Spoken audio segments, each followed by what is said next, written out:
Okay? Bucket. Ah, to this one to Mozili. What is good name?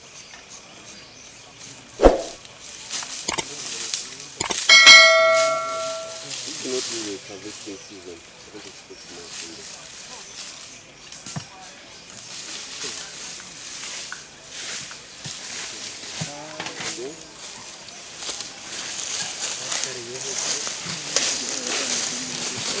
Don't talk.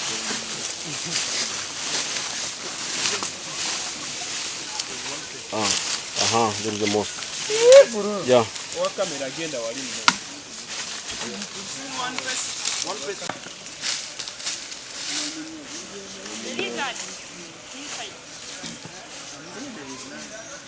Okay, are there any combs? Are there any combs? Yeah. Lift up so that you can sit.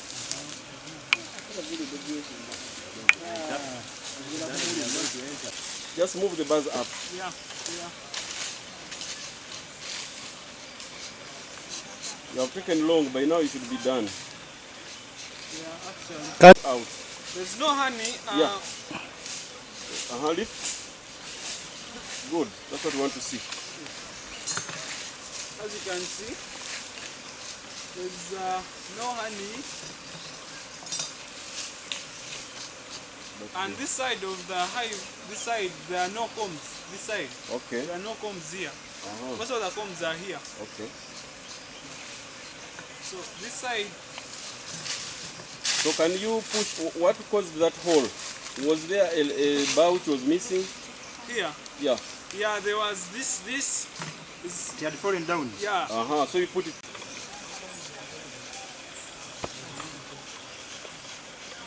Want to do, this is not a very good time to work with these bees. Because they are very defensive and sometimes aggressive. So the best time to work with them is in the evenings. So, or very early in the morning.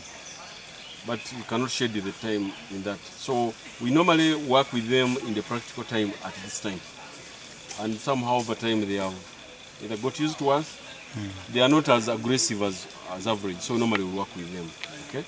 So what we want to do, we want to inspect the hive. We want to know how much have the bees worked inside. Have they put combs? Have they put honey? If there is honey, last year we found some combs with honey. We got like 2 combs. So people did enjoy some honey. But this is just the end of the rainy season, so we're not to move them the way you have been moving them in the other hives. Yeah. You need this gadget to actually, because the bees lock them on the frame of the hive, on the box. They use propolis, so they are like gummed on. You have to use some energy to move the comb off. Okay? Yeah, so that's what you want to do. Now. Tell him I'm not around. Yes.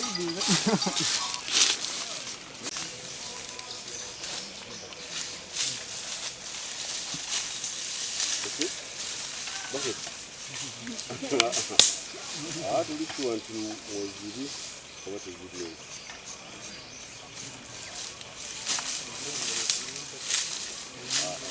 It's not really a harvesting season. I don't expect more from this.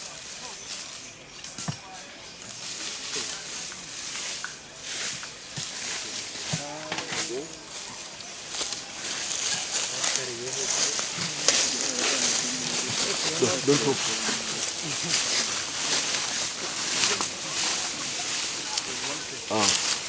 There is a mosque. Yeah.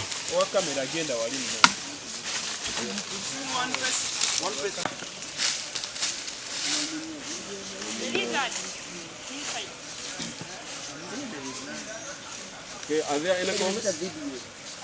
Are there any combs? Yeah. Lift up so that you can sit.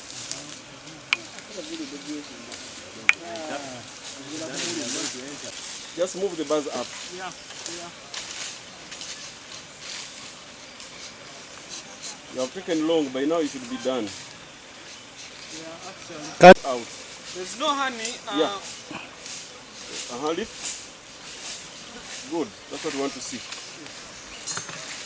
As you can see, there's no honey.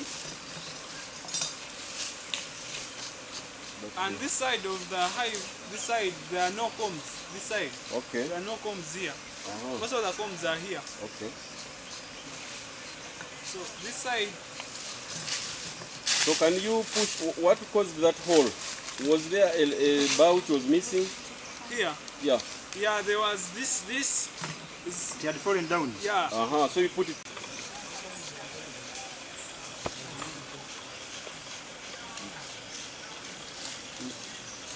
So you smoke the people. No, stop smoking the hive. Just smoke the people now. And then you can cover back.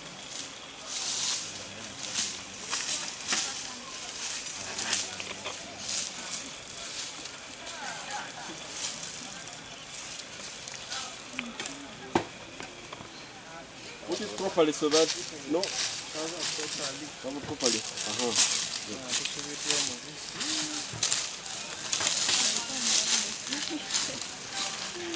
But they are building, so. Firstly, so we are scaring them away. So we had equipment, we had a brush and a hive tool. A hive tool. So when bees get into a hive, they make sure they gum the spaces. So it is not easy to remove it with your hand.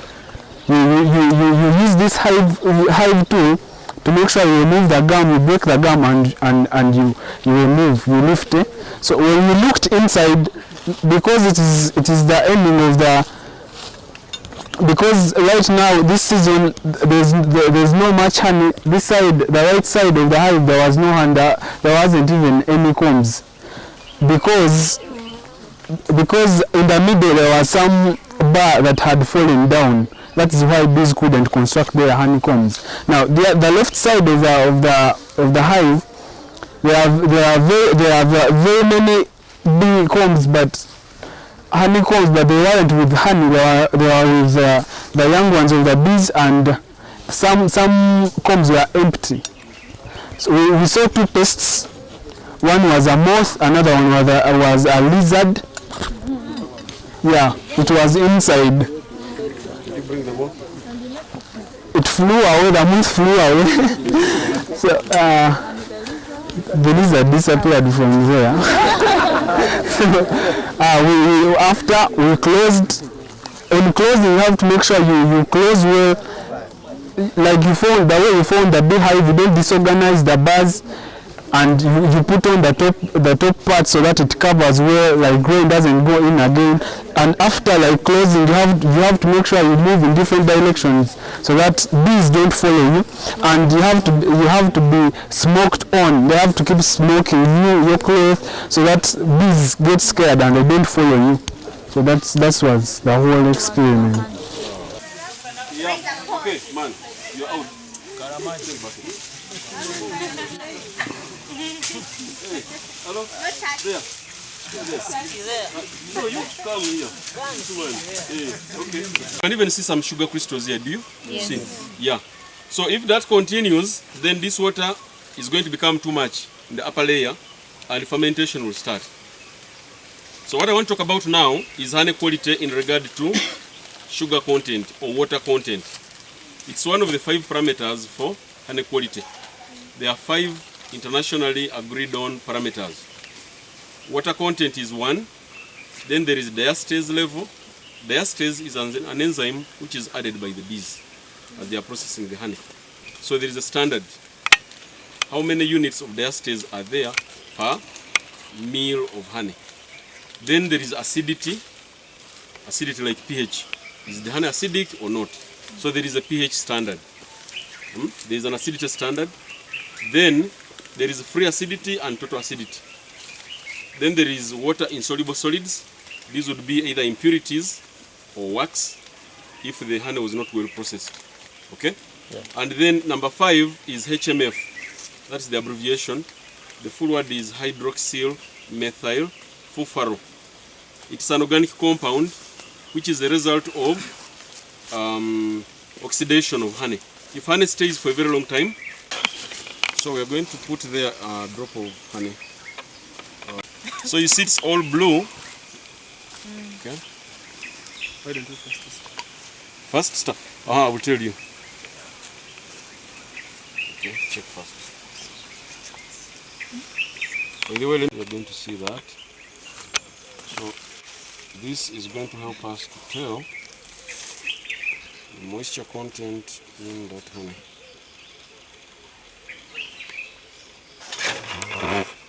So I was telling you that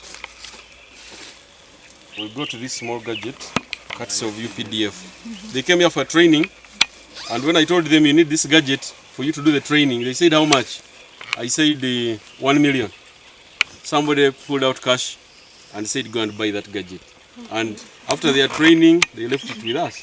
So now you can use it. Huh? Yes. Good. So now you are going to look through. You are going to see on the extreme right. Take a reading now. Okay. So it works on the principle of refractive index.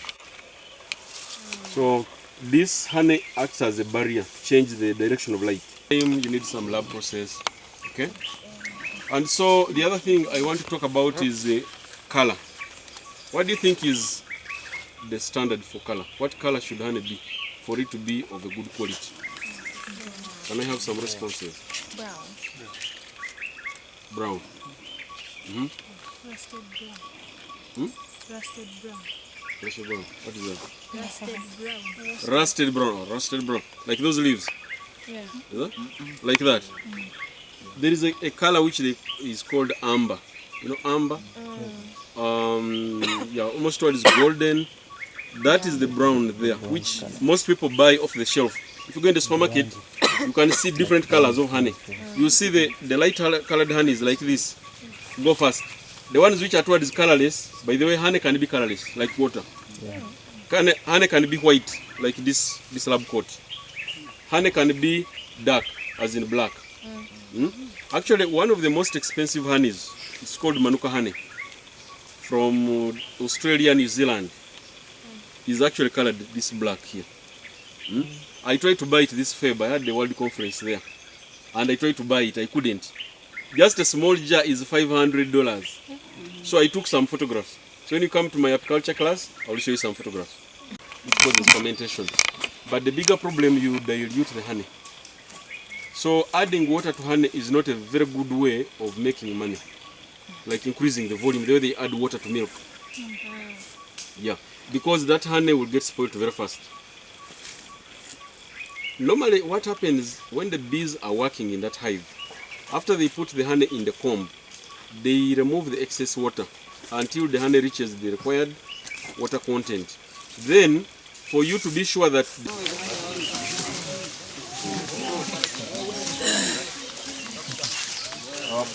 where's the person who have our honey samples?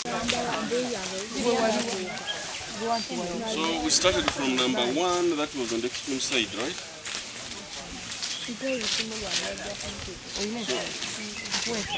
So what is your hive number?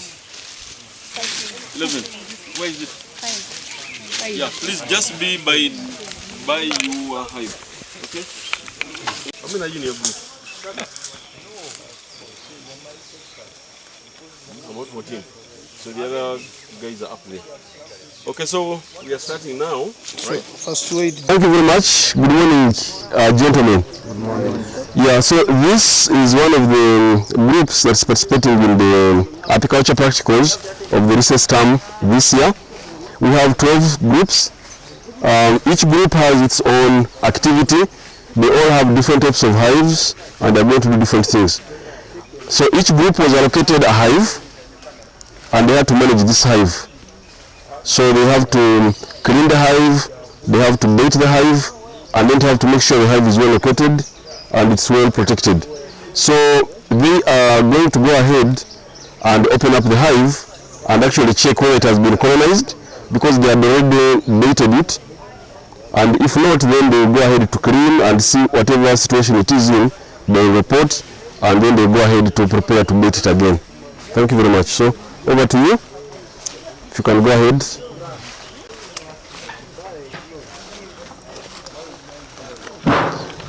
Okay, so go ahead and open the hive.